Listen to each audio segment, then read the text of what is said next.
The price of college in the US is absolutely insane.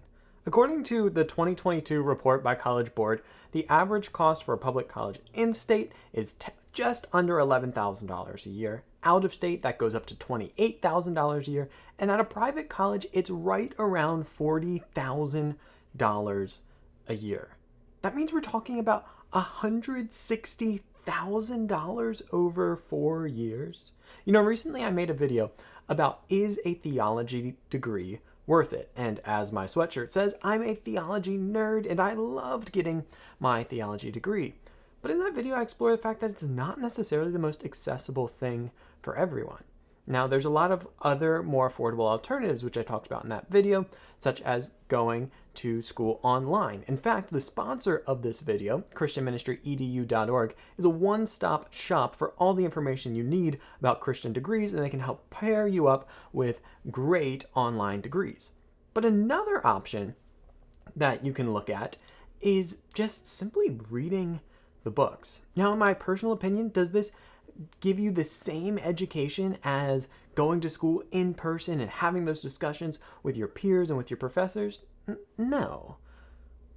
But are those discussions worth potentially $160,000 for a degree that, let's be honest, doesn't have potential employers lining up at your doorstep to hire you? That's a difficult thing to say. Maybe for you, you do have the money and it is worth it. But if you don't, in this video, I'm going to be exploring some of my favorite books from my theology degree. And stick around, I'm actually going to share a reading plan where you could go through these in just 2 years, reading no more than 3 books a season. I think it would be a really great way to kind of do a DIY theology degree. If you're interested in more, including the full list of every book I had to read to get my theology degree, you can actually check out the Gospel Simplicity blog by going to gospelsimplicity.com/blog or just going to Gospel Simplicity and clicking on the Insights tab. But without further ado, let's jump into the books that were most impactful on me during my degree. Of course, not every book was life-changing. Some would put you straight to sleep. We're not going to talk about those here. I've grouped these, though, into kind of categories. Now, because I went to a Bible college, there weren't a ton of Gen Eds, but we are going to start with 3 Gen Eds. We're going to then go to 5 in biblical studies, 6 for church history, and 7 for theology, showing my own biases here. Of course, everyone has their favorites, and these are mine. For my Gen Eds, I absolutely loved this first book, You Are What You Love by James K.A. Smith, which is not very Gen Ed-y for most colleges, but I read this in Spiritual Life and Community, and it's a great book about how what we do repeatedly, how our habits have spiritual power. I've referenced it in videos before, and I absolutely love it. The second is Philosophy, the Classics by Nigel Warburton. This is just a great reader in philosophy. One of the main differences between a Protestant theology degree and a Catholic theology degree is that there's a whole lot less philosophy for Protestants. In fact, anytime I'm talking to people about theology, I'm aware that one of my weakest areas I wouldn't even call myself a theologian, but like as someone who likes theology, is philosophy. I only had to take one class that was particularly about theology, and this book is just a great reader in some of the classics. Highly recommend it. And the final book from the Gen Ed category that I want to give is actually, if I had to give like a top 5, maybe one of my top 5 books from my degree. It's a bit out of left field. It's very different, but honestly, it blew my mind. I gave a presentation on it. It's one of my favorite books that I got to read. That is On Beauty and Being Just by Elaine Scarry, or Scary. Sorry if I mispronounced her last name. It talks about the decentering power of beauty. That when we see something beautiful, we behold it, and in beholding it, we move to the periphery because it is at the center of our attention, and by decentering us, we become more just people. I don't know. It was just a fascinating book, and the ability to kind of get into art and become more conversational with that, it's just a really great book, and you should read it. It's also tiny. All right, moving on to biblical studies. Now, I feel bad putting biblical studies as second with only 5 books, but it's just where it is. It's how it kind of played out. Again, I went through all of my syllabi to find all the books that I had to read. And while I really love studying the Bible, I am more on the theology, church history side of things, and there are people that are more well-versed in this. I chose theology. You could have chosen biblical studies as your degree, but alas. First, How to Read the Bible by Gordon D. Fee. I mean, it's just a classic. It's a great primer on, well, exactly what it says, how to read the Bible for all it's worth. It talks about the different genres, how to approach Scripture. Super accessible. It would be an early read in that template I'm going to give you for what to read for a DIY theology degree. The second is a similar book on how to read Scripture, and I was wrestling between putting two in here, but it really just is so good, and they satisfy kind of different itches, if you will. I'd say this next one, The Blue Parakeet by Scott McKnight, is a touch more nuanced than the first. It's a little bit less introductory, and it gives this great paradigm of not reading through history, meaning we only take what's history. We don't read away from history, just irrelevant of historical voices and historical theology, but actually reading with the tradition, as though you're in this image of you're sitting down at a giant table with the Christians who have gone before you to just discuss the meaning of these texts, the texts that have stayed the same, but the questions continue to change. I loved the book. It might challenge some of you if you come from a slightly more evangelical context. Scott McKnight is, I don't want to say like post-evangelical, but he's definitely on the fringe for some evangelicals, but I absolutely loved it. Moving into more of the nitty-gritty of biblical studies, I would highly recommend the book Old Testament Theology, Divine Call and Human Response by John Kessler. It's a much thicker book, but it goes through the Old Testament with this paradigm of divine call, human response. It's a really accessible way to read the Old Testament, but it just really lit up the text in new ways for me. I read this in an Old Testament biblical theology class, which is about a junior year course, so take that as you will. The fourth would also probably be in my top 5. If I could only have one from this category, it would be this, and that is the Pentateuch as Narrative by John Sailhamer. This was one of those paradigm shifting books for me. I enjoy reading the Old Testament, probably more than the average person, but it's not an area of particular passion for me theologically until I read this book. It just lit up the Old Testament. It brought together the entirety of the Pentateuch, which is the first 5 books, Pentateuch just being Greek for that very thing, and seeing them as one cohesive narrative. It's an incredible book. It also lives in this kind of odd space. It's not quite a commentary, but it's not just like a biblical theology. It's very different. It's worth having on your shelf, and it's one that I would always keep within reach.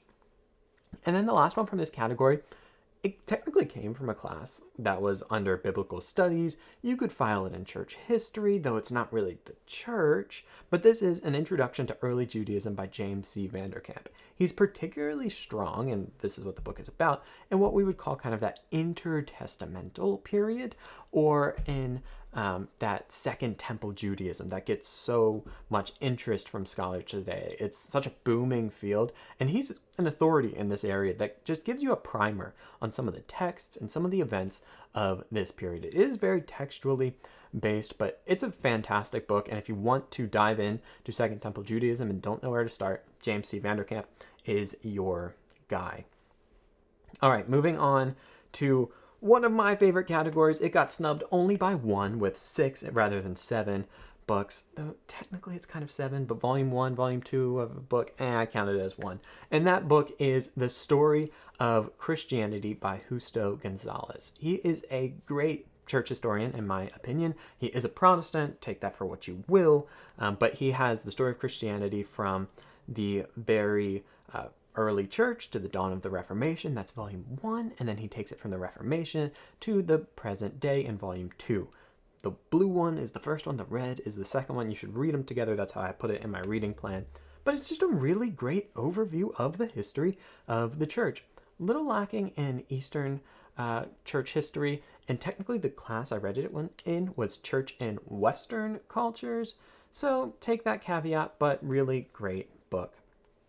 The second scratches a similar itch, and I actually put this before Justo Gonzalez's books in my reading plan because it's just, the narrative is so readable, it's so accessible. It's written by a non-Christian, and that is Dominion, How the Christian Revolution Remade the World by Tom Holland. Not Spider-Man, but same name. It's just a great book, and it's a secular historian talking about the importance of Christianity for Western culture. But the way he writes is more of a popular history, and it's written in a way that is eminently readable despite its thick size. I would absolutely recommend it, even though he's not coming from a faith-based perspective. It's just a great book.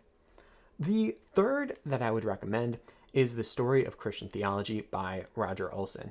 Now, this is a bit more of a theological history, as the title suggests, but he talks about theology as a development, and from reform and tradition are kind of these two ever-present dynamics that he pulls out.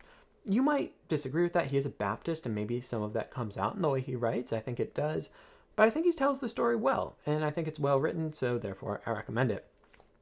The next is a book that I actually read in a class called The History of Ecumenism. One of my favorite classes I got to take at Moody, a class that sadly only had like 5 people in it because apparently people weren't that interested.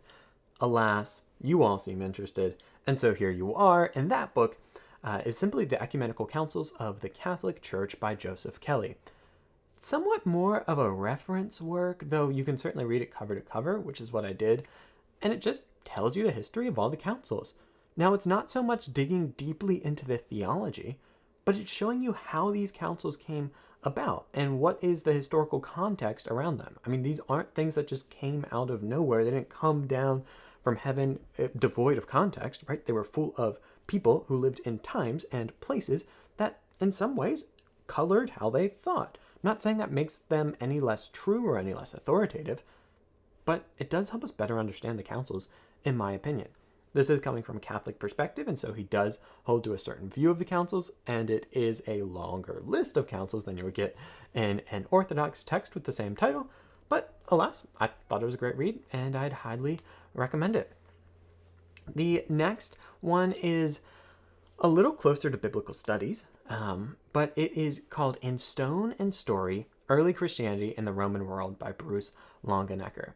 Now, what I love about this is it takes you into a different domain than what we usually think of as church history.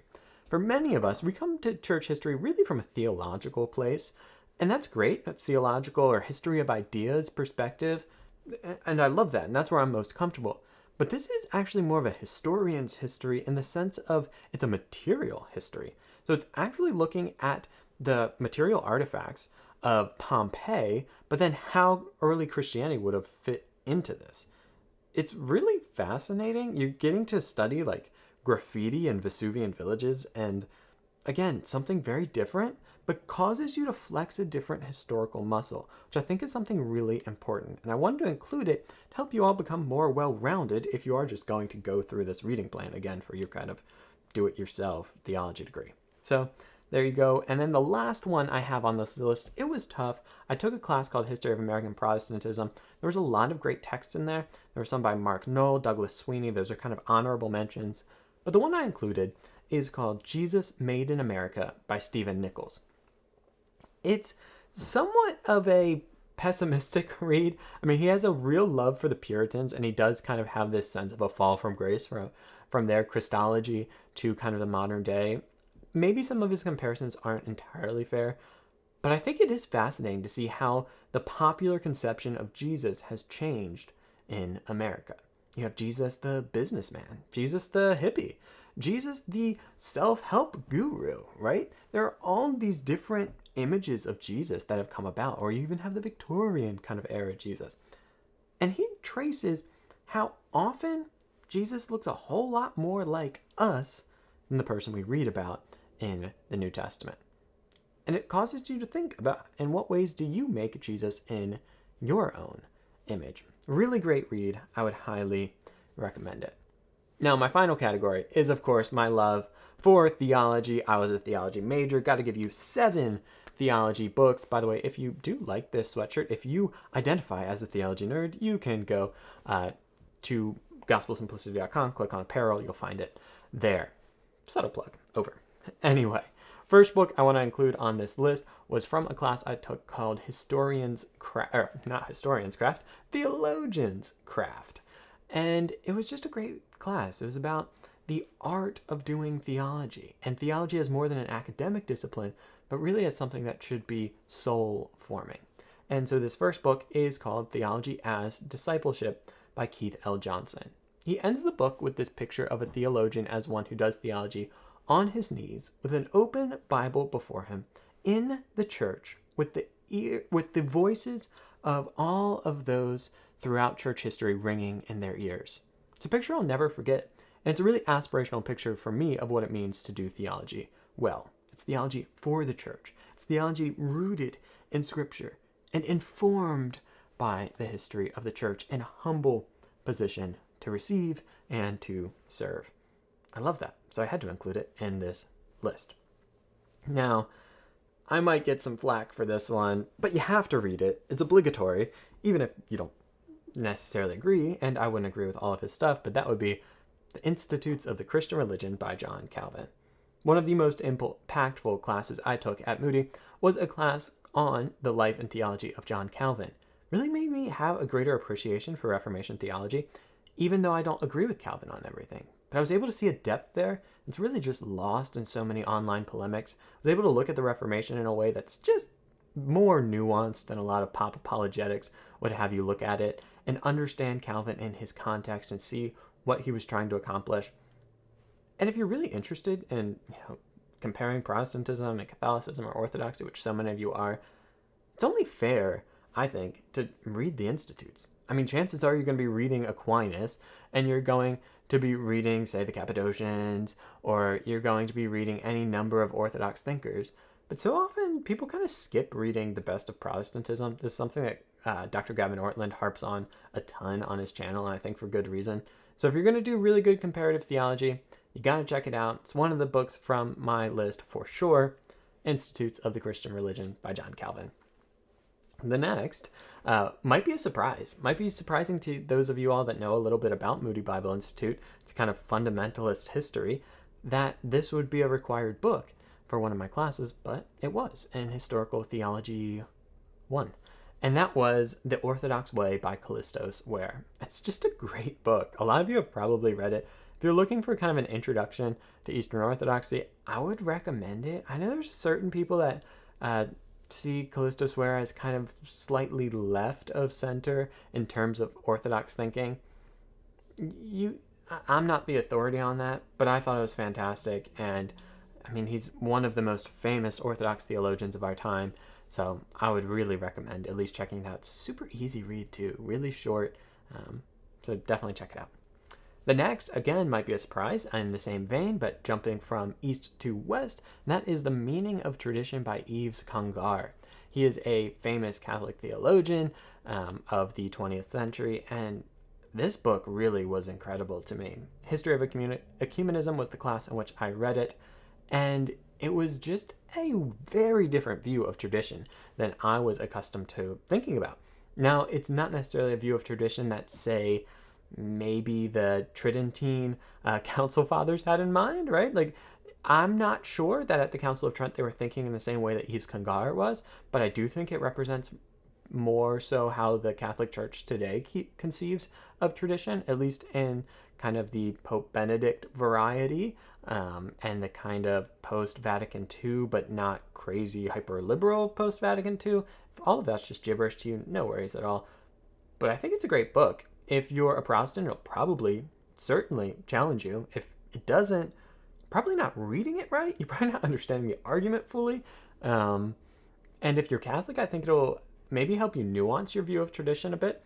If you're Orthodox, well, just a little more reading to become more well-rounded.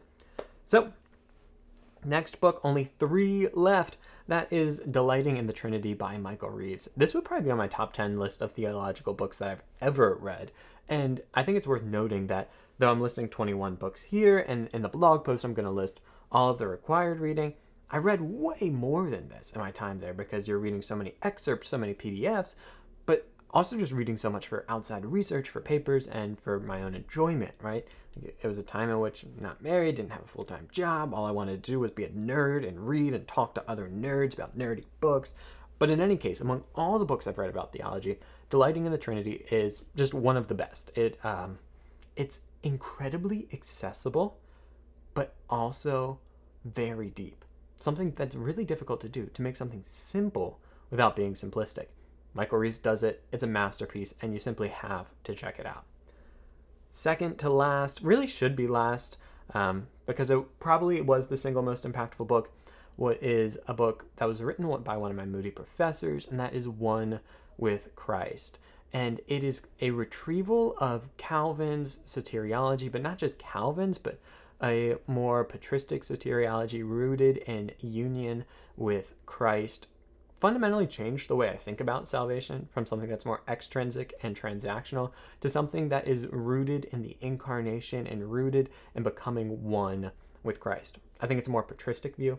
I think it's a more scriptural view, and I just think it's theologically rich. I can't recommend it enough. It's a fantastic book. And then it just so happens that the last book on this is kind of historical theology in a way, but it's about the journey of modern theology. Now, this is a more difficult read in some ways.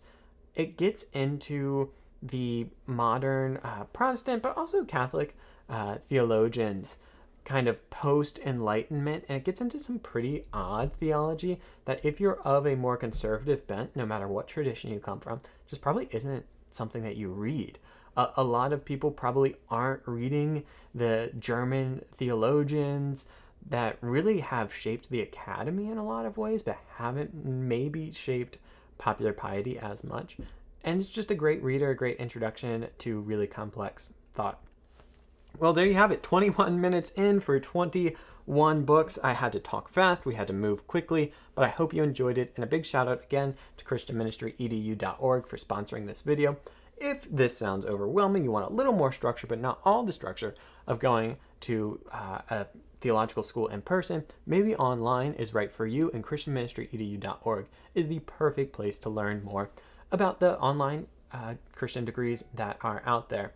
So thank you all so much for watching. In the description down below, you'll find the blog post with all of the books. You'll also find links for them and the template for how I would structure this into a 2-year reading plan. I think that could be really helpful. If you do this reading plan and 2 years later, 6 months later, 6 years later, however long it takes, please do let me know. I would be so delighted to know that you took the 21 most impactful books from my degree and you made them your own theology degree and you've gotten something out of that. That would just be incredible. So if you do that, let me know. Shoot me a message, shoot me an email, send me a carrier pigeon announcing your accomplishment, because an accomplishment that would be.